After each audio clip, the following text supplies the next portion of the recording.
Hello दोस्तों, मेरे channel Dheeraj Porwal and family jungle medicare में आपका एक बार पुनः स्वागत है। एक नई जानकारी के साथ एक नई औषधि के करीब में आया हूं। दोस्तों, आज मैं एक ऐसी दिव्य जड़ी बूटी के बारे में बताऊंगा जिसे अपराजिता कहते हैं। दोस्तों, इसका हिंदी नाम कोयल भी कहा जाता है।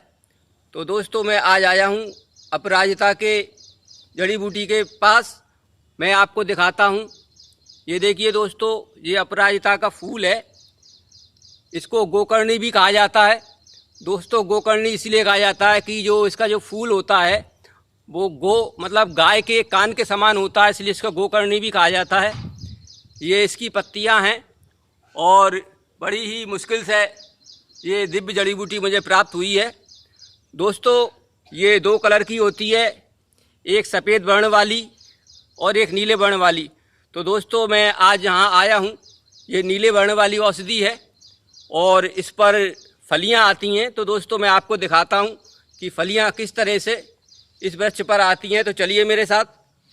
दोस्तों, जड़ी बूटी की खोज बहुत ही कठिनाई से होती है, लेकिन हमें इन जड़ी बूटियों के बारे में विशेष रूप से के ध्यान देना चाहिए कि इन औषधियों का भी हम बीजारोपण भी करें ताकि ये मानवता के कार्य में आ सकें। तो दोस्तों देखो, मैं आपको दिखाता हूँ। मेरे सहयोगी भाई टीटू भाई मुझे यहाँ तक ले करके आए हैं और देखिए दोस्तों, ये इसकी फली हैं। ये मटर की फली से थोड़ी छोटी होती हैं और इस पर ये मूंग के बड़े दानों की तरह से इसमें दाने निकलते हैं। तो देखो दोस्तों, मैं दिखाता हूँ आपको कि इस पर किस तरह के बीज होते हैं। तोड़ लो इसको जरा। देखिए दोस्तों, ये इसके बीज हैं और ये अपना एक विशेष औषधीय गुण रखती है। जिस तरह से काली उड़द के बीज होते हैं उसी तरह से ही इसमें बीज निकलते हैं।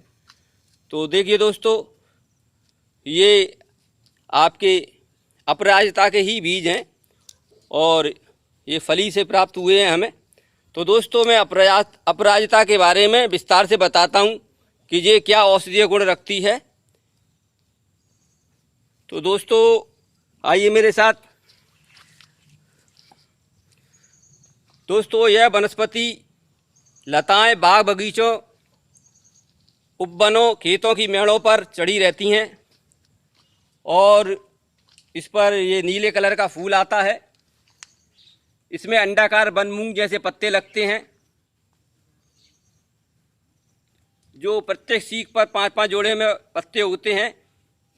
दोस्तों, अपराजिता को संस्कृत में अस्फोटा, गिरकर्णी, विष्णुकांता, अपराजिता, गोकर्ण, हिंदी में कोयल, कालीजार, धानंतर, धन्वंतरी, धन्वंतर, मराठी में गोकर्णी, सुपली, गुजराती में गरणी, कोली, कन्नड़ में गिरकर्णे, बंगला में अपराजिता, तेलुगु में दिटेन, मलयालम में नीलपुष्पा और लैटिन भाषा में इसको गिल्टोरिमा टर्निनारिया कहा जाता है।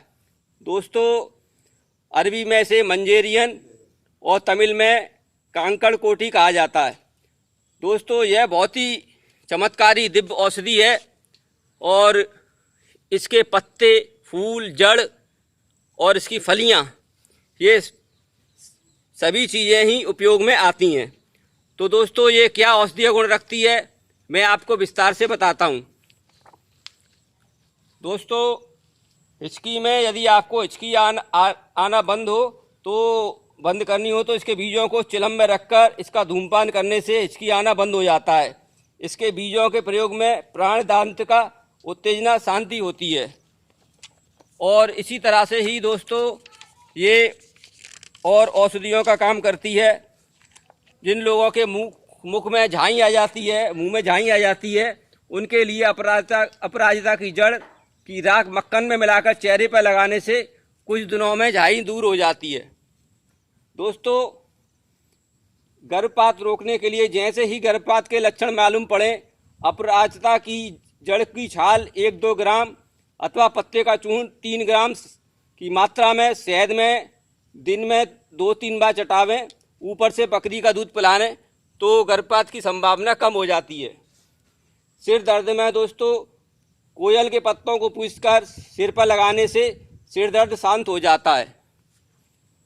कंठमाला में दोस्तों जिसे गलगंठ भी कहा जाता है, जो गले में हो जाती है, तो उस पर दोस्तों यह इस रोग में कोयल की जड़, यानी इसका नाम दूसरा कोयल भी है, कोयल की जड़ 10 ग्राम और इंद्रायण की जड़ 5 ग्राम तथा बच 5 ग्राम लेकर गोमूत्र में पीसकर दिन में 3-4 बार लेप करने से विषबेल दूर हो जाती है। दोस्तों बच्चों की खांसी में और सर्दी में कोयल के बीज 5 दाने पीसकर उसमें पुराना गुड़ तथा सेंधा नमक मिलाकर बच्चों को खिलाने से उनकी सर्दी खांसी कुकर खांसी दूर होती है। यह प्रयोग दिन में 2-3 बार करना चाहिए। दोस्तों ये क्या और औषधीय गुण रखती है मैं आपको विस्तार से बताता हूँ।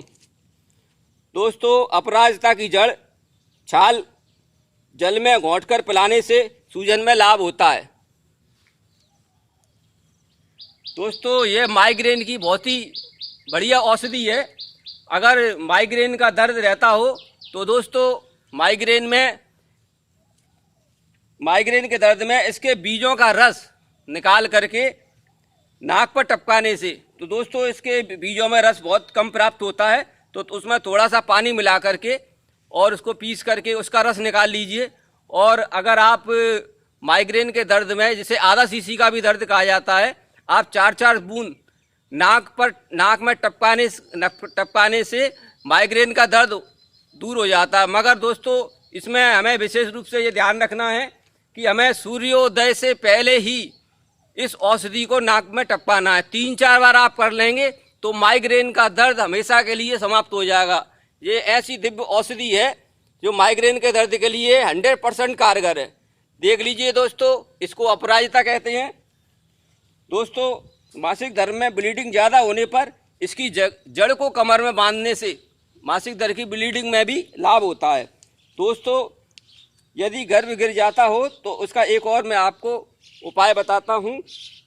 इसकी जड़ को कमर में लाल धागे से बांधने से गर्भ नहीं गिरता है। लेकिन सावधानी ये है कि जब बच्चा हो जाए तो तुरंत जड़ को कमर से खोल दें। दोस्तों इसकी जड़ को पीसकर घी के साथ सेवन करने से गलगंठ में भी फायदा होता है। इसके बीजों को गर्म कर अंडकोश पर बांधने से अंडकोश की सूजन उतर जाती है। इसकी जड़ को छाछ के साथ पीने से पीलिया रोग में भी लाभ होता है।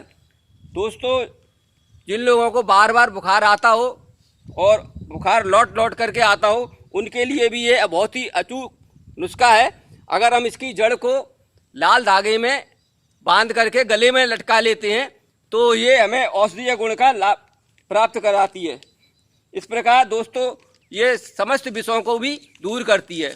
तो दोस्तों वीडियो ज़्यादा बड़ी ना हो उसका भी ध्यान देते हुए, दोस्तों अगर मेरी वीडियो आपको पसंद आई हो तो मेरे चैनल को लाइक शेयर ज़रूर करना और मेरे चैनल को सब्सक्राइब करना।